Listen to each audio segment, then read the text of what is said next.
Insecurity ruins lives. Instead of enjoying our lives, enjoying the world around us, we spend all of our time worrying about ways in which we are inadequate. I'm about to play you a powerful clip from my live retreat that is going to shift your perspective on your own insecurities. Before I do that, I want you to think about 2 insecurities you have about your image. 2 of mine, I used to hate my nose. I thought it was too big.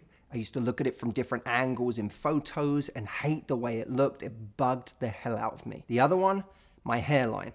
When I got into my 20s and I started to feel this receding here in the corners, all of a sudden I got freaked out. I thought I was losing my hair and I was gonna go bald much sooner than I thought. What are your 2? I want you to think about them. Get that feeling in your stomach when you have an insecurity that you can't change, and get ready for your perspective to be shifted. We released a program called What Men Want. We said we're going to give out a prize for somebody out of these, I think it was 4,000 people who have bought this program. We're going to give out a prize, which is 1 hour with Matt. And this person showed up on a Skype call. I said, are you ready? She said, I'm ready, I can't wait. I said, you want to do video? She said, absolutely, I want to do video. I said, great. So I turned on my video I think it was on a Sunday, for this hour of coaching. And this woman appeared on the video, and what was immediately apparent was that this person had a disability. She was in a wheelchair. She said, Matt, it's so good to speak to you. I'm a big fan of everything you do. I have to ask you, how do I get this guy who is a friend to be more than a friend? I said to her, well, how often do you see this person? She said, not really ever. We just text. I said, well, how often do you go out? She said, only about once a month. I leave the house. I said, well, forgive me for asking, how much help do you need? She said, well, my parents are the only ones that I go out with. They take me out of the house.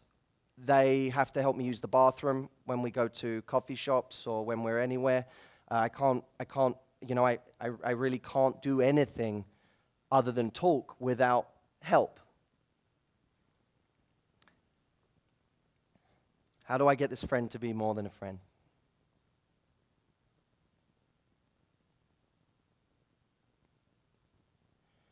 And she said,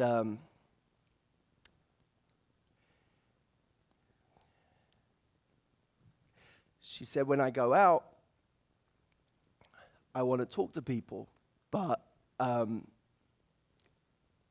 worried that when I look at somebody, they're looking at me and they're just seeing the amount of responsibility they have. And I don't know if they'll be attracted to me. And I thought of every time that I have played the violin for myself when I have gone out and looked at someone and thought maybe they won't like me. And I thought of her. She gets to go out once a month with her parents who help her use the bathroom. And if she even wants to talk to someone, what's going through her mind is that she's not thinking they might not think I'm pretty enough. She doesn't have the luxury of just thinking they might not think I'm pretty enough. She's thinking, this person is seeing a life with someone who needs help every step of the way. They are taking on a full-time job by being with me. And for a second, it broke my heart to speak to this person. And the whole fucking thing every reason I do my job made sense. And I said to her, I'm not going to sit here and pretend to understand, because that would be patronizing. What I will say to you is, you are unbelievably brave. Unbelievably brave. The work I would have to do on myself if I stepped into your shoes tomorrow for one day would be incredible. And you're already there.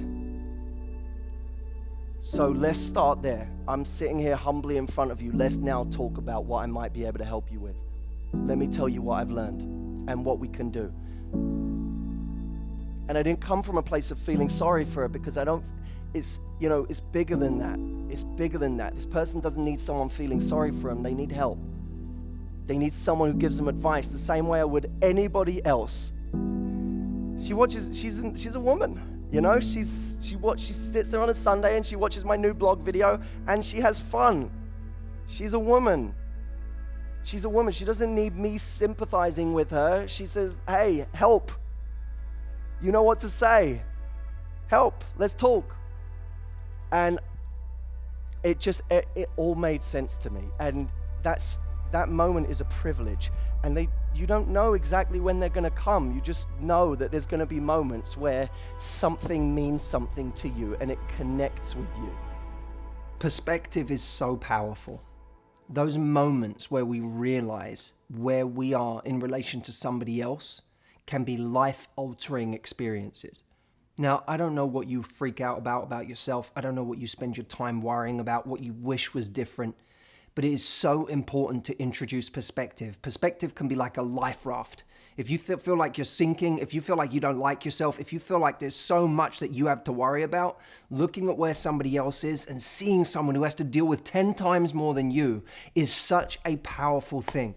And even for the young lady I'm talking about in the video, there's somebody looking at her saying, you've got it made. You can talk. You've got it made. I can't even talk.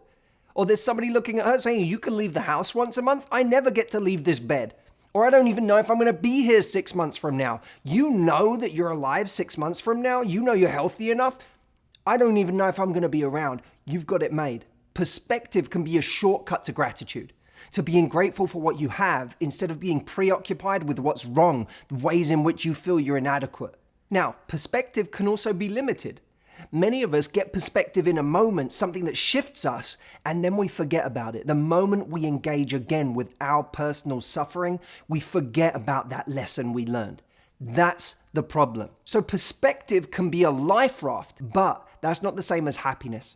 Happiness comes from falling in love with your situation and from falling in love with yourself. When people go through my retreat program, they're not just changing their perspective, they're changing their personal reality because they're falling in love with themselves and their life, maybe for the first time. My hope is that this video will be a pressure valve for you anytime you need to shift your perspective.